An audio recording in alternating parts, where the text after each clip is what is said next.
morning, good afternoon, good evening. Welcome to the 8th episode of Red Barn Samplers. My name is Ray Niles, and I'm the designer behind Red Barn Samplers. And we've got a lot of things to talk about today, some things that are pretty exciting and some things that are a revisit of other things that we've talked about in the past. So grab your favorite beverage, settle in, and let's get started. So first and foremost, I want to call out a couple folks off of Instagram who've been so gracious and tagged Red Barn Samplers as they finished some of the charts that I have out.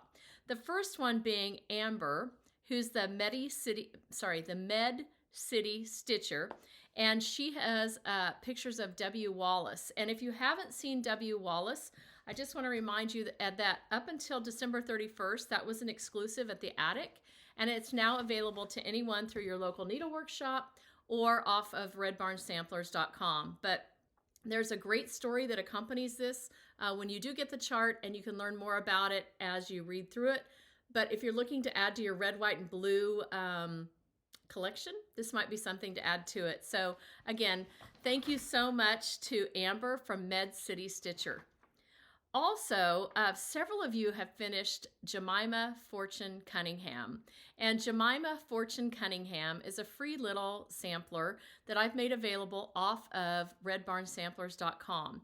And the following people have tagged me over the last 30 days. Many of them use this as their beginning of the year kind of blessing sampler. So those include, in no particular order, One Mo Stitch, which is Mo. And Mo also, in her picture, has taken the 3-inch corner gauge from Red Barn Samplers to show you just how small that little thing is, how she stitched it. So I love the color. I love the size. I think it's just darling. So Mo, thank you for that. Also, shout out to Donna, who's Donna Dyer Stitcher on Instagram, and she has another finish of Jemima Fortune Cunningham as well. It says Oak Bank School, and if you're not familiar why it would say Oak Bank School, just a reminder, when I took the back off of this sampler, I found a card that actually called out who had stitched it, and it was Jemima Fortune Cunningham Smith, who, as she was married, she took Smith as the last name, who stitched it in 1883 at Oak Bank School in Glasgow. So it's all one color. Donna did a great job. Also, Dottie from the Stitching Scotty has hers posted on Instagram as well. I love that everyone's kind of making it their own, which I think is pretty cool. Also, Anna Williamson has hers framed. I'd shared Anna's earlier, and just another great example of how Jemima Fortune Cunningham is being finished or completed by stitchers. And then shout out to Rose, who's Rose Heck on Instagram. Rose has hers posted as well. So just lovely examples of Jemima Fortune Cunningham. She is still available if that's something that you wish to download. Also, I want to call out AKA Van Mom, which is Linda. And Linda took to heart what I had mentioned last time about the blue jar that had belonged to my mother.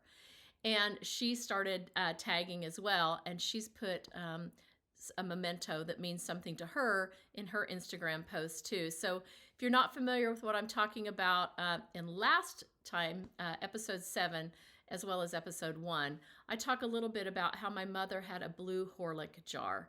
And that Horlick jar is the jar that I keep all my orts in.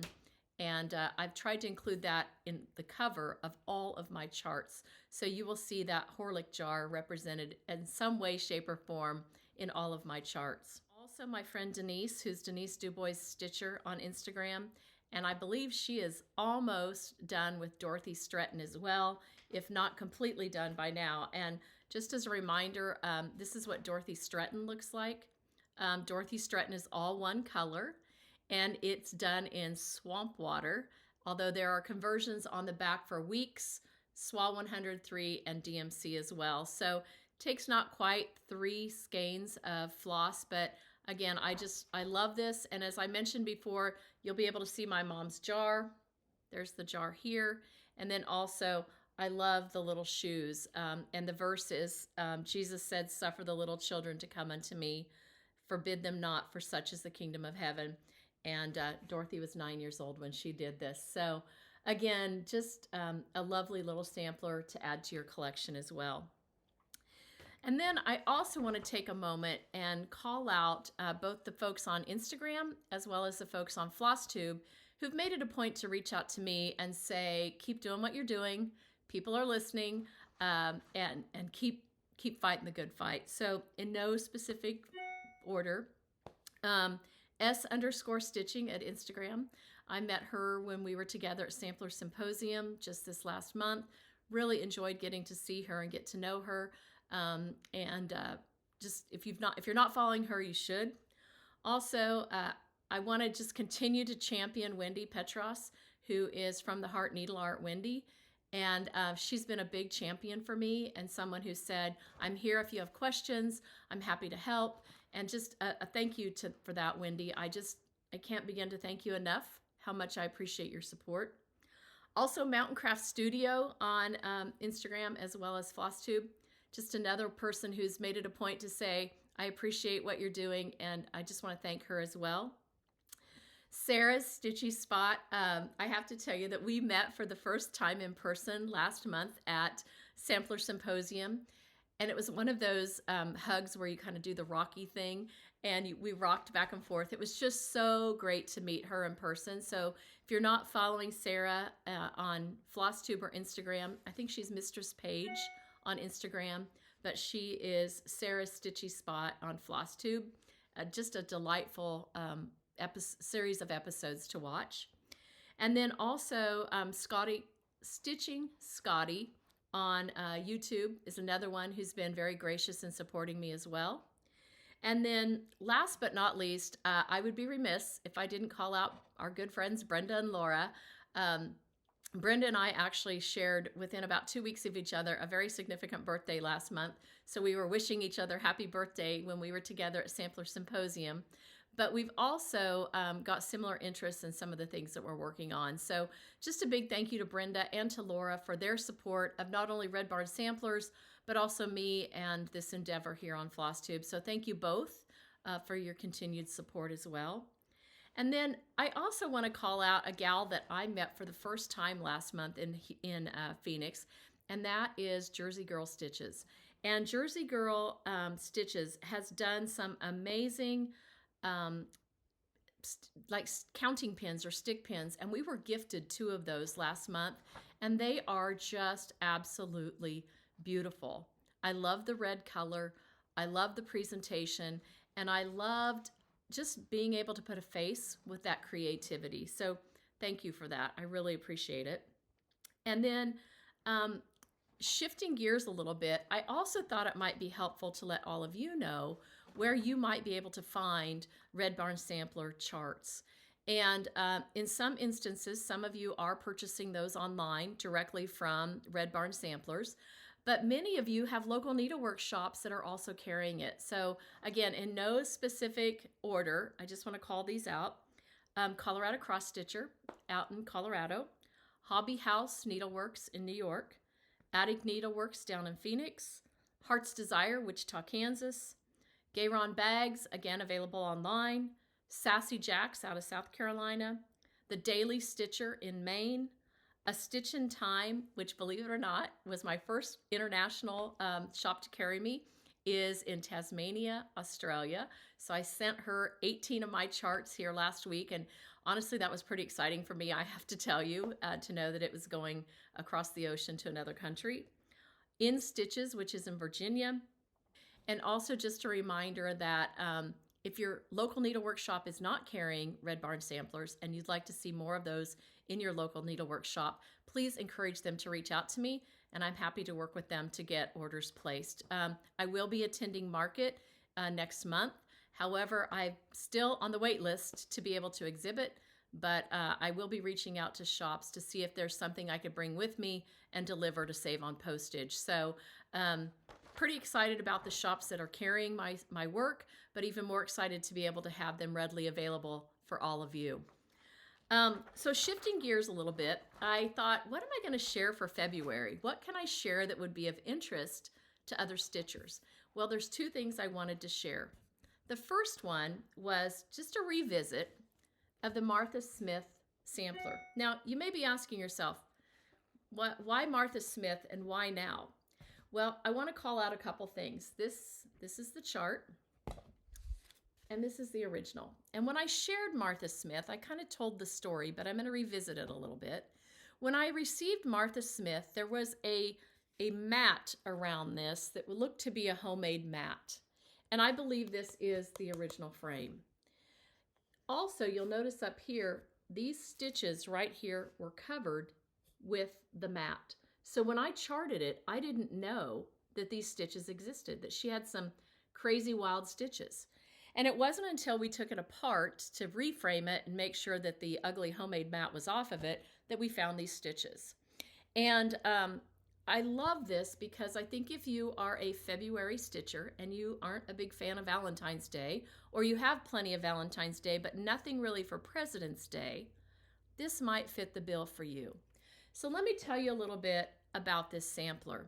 And I've written it in the chart as well. But what I found is that I kind of make the argument in this chart that Martha Smith, because we don't have a year, we don't know for sure who she was or when it was stitched, although I believe it's probably 1880-ish, 1870s. There's some symbolism in here that would lead me to believe that Martha Smith perhaps admired a great president from that time period. And what better time than February to stitch in honor of that great president? And see, I believe this is probably Abraham Lincoln. And the reason I think that is, Abraham Lincoln has a specific walking cane that's actually in a museum. He's well known for his top hat, his stovepipe hat. He also had a very light-colored dog that if you were looking in a newspaper during the time would have appeared white or off-white. So I make the argument in the chart, in the story, that I think Martha Smith did this as an homage to Abraham Lincoln and her admiring of his leadership and the type of man he was. Also, we have a tribute rose. A moth many times can symbolize mourning. A raven or a crow could symbolize mourning. And these could actually be funeral urns. Whether they really are, I don't know at 100%, but in my heart of hearts, I believe that little girls stitch things because they had meaning. And I believe that Martha Smith stitched this because it meant something to her. That for whatever reason, she saw the greatness in Abraham Lincoln, and she wanted to preserve that in her stitching. So if you're looking for something to add to your February bowl or your collection around even patriotism or red, white, and blue, maybe you just stitch Abraham Lincoln and his dog, and you put that on the top of a drum, or maybe you make it as a small pillow. But nevertheless, this has been charted for DMC and weeks, and then I also put the color names on the back. You could stitch this from stash and probably be just fine. So again, if you're looking to add things to your collection that are a little unusual and you don't want to stitch Valentine's Day stuff, this might be something. And again, I will also point out, this is where my mom's jar is at the top on this one.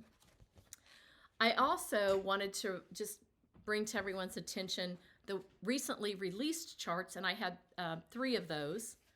And they are actually, Dorothy Stretton was one, which I've already shown you. And then Mary Barker.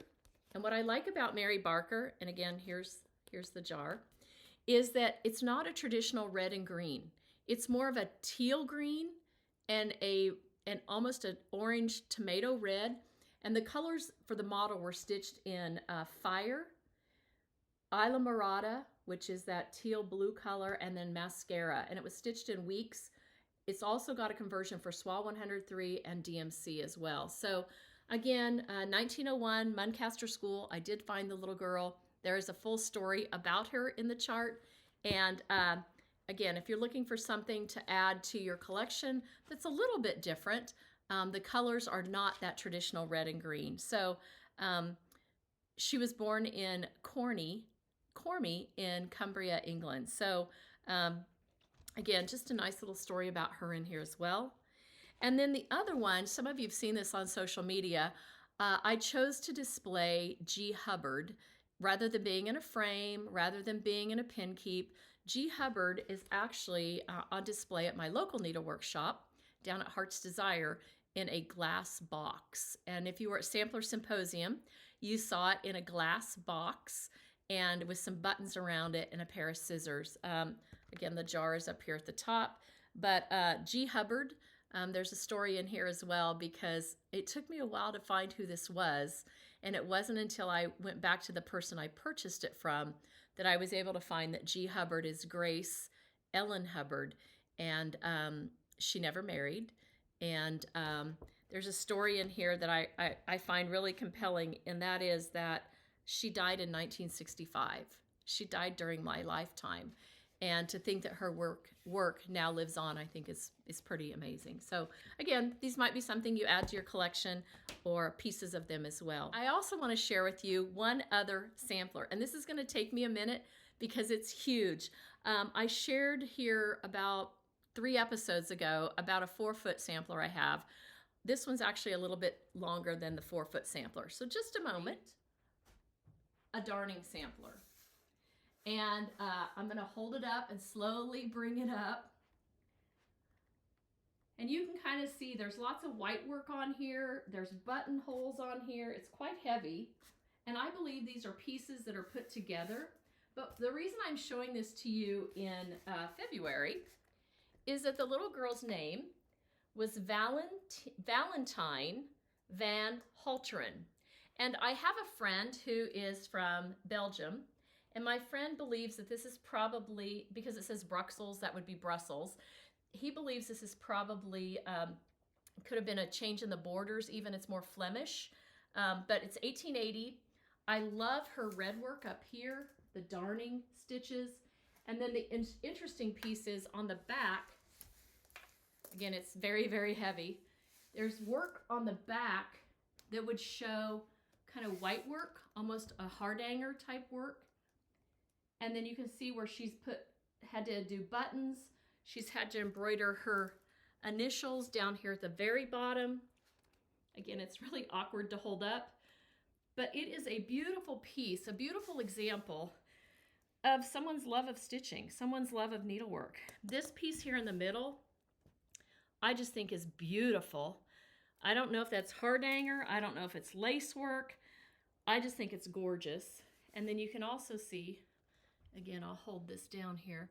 You can also see different types of stitching across the top. So I love this. I don't know that I would ever reproduce it.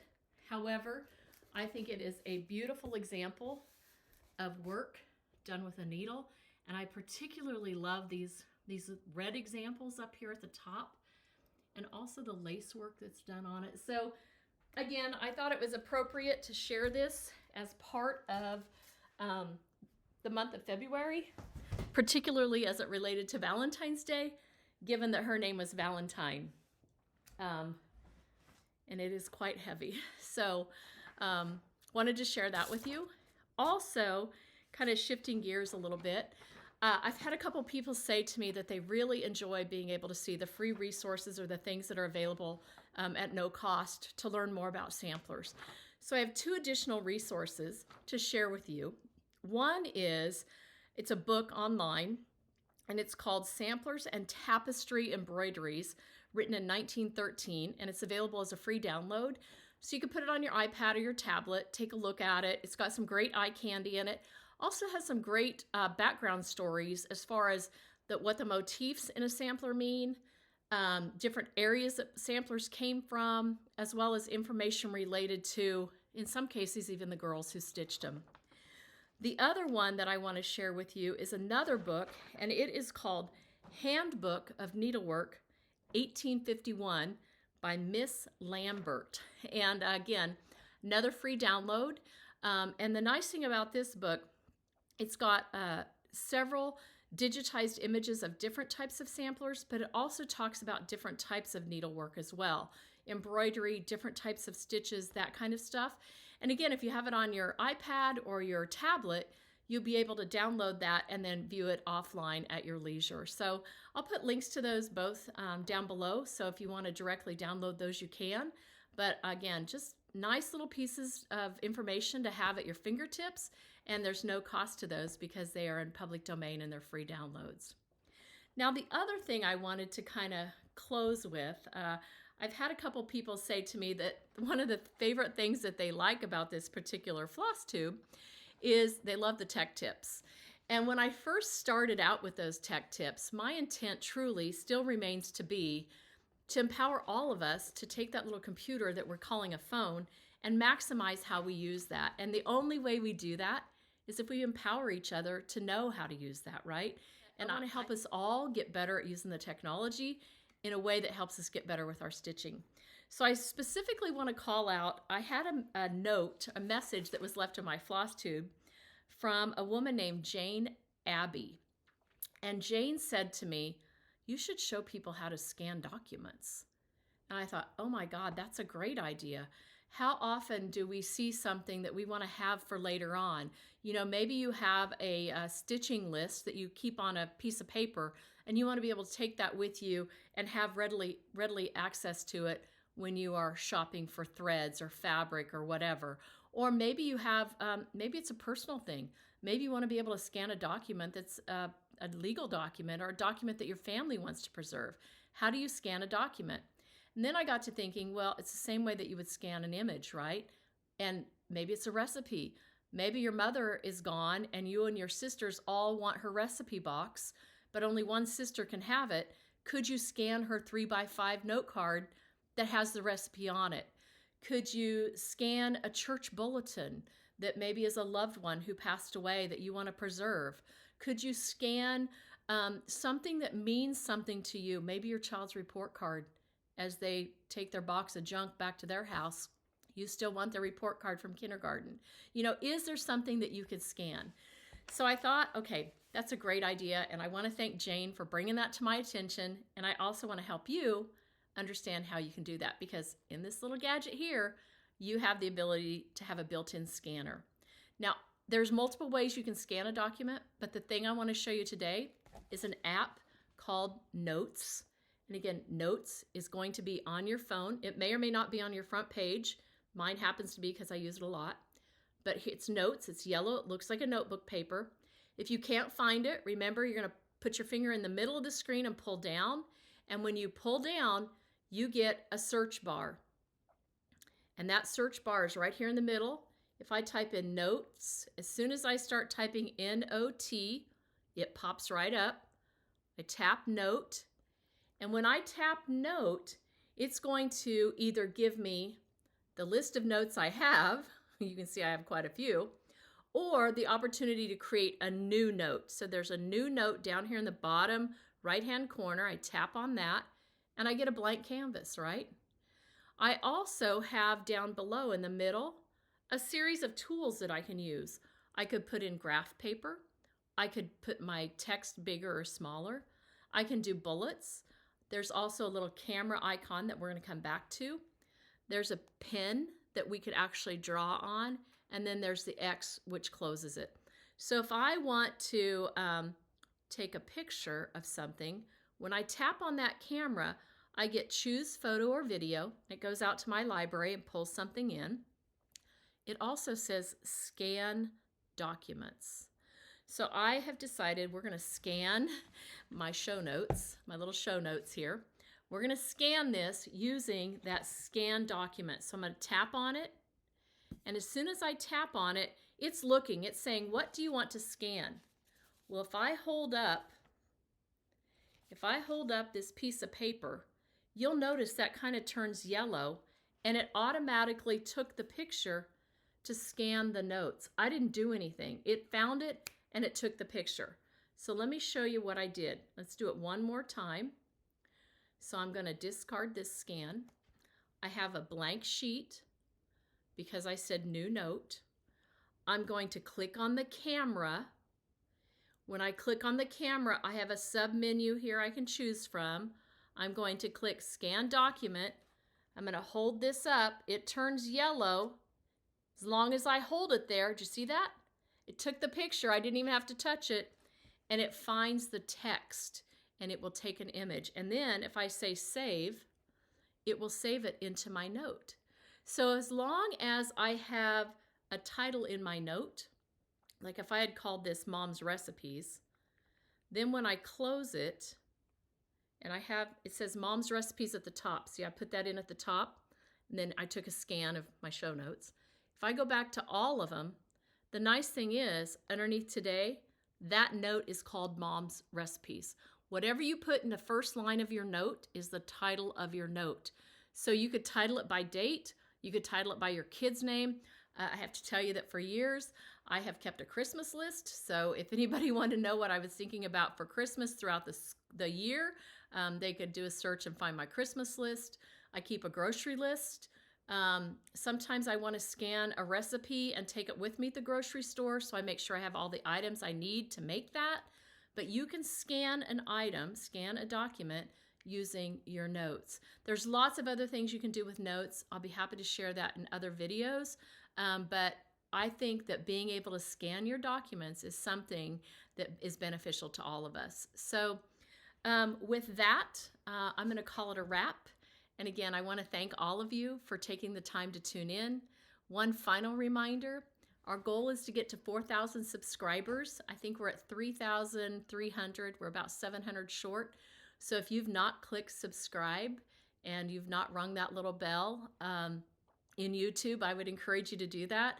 Invite your friends to take a look. Invite your colleagues to watch as well. So again, thank you so much. And may your floss never twist. Thanks a lot. Bye-bye.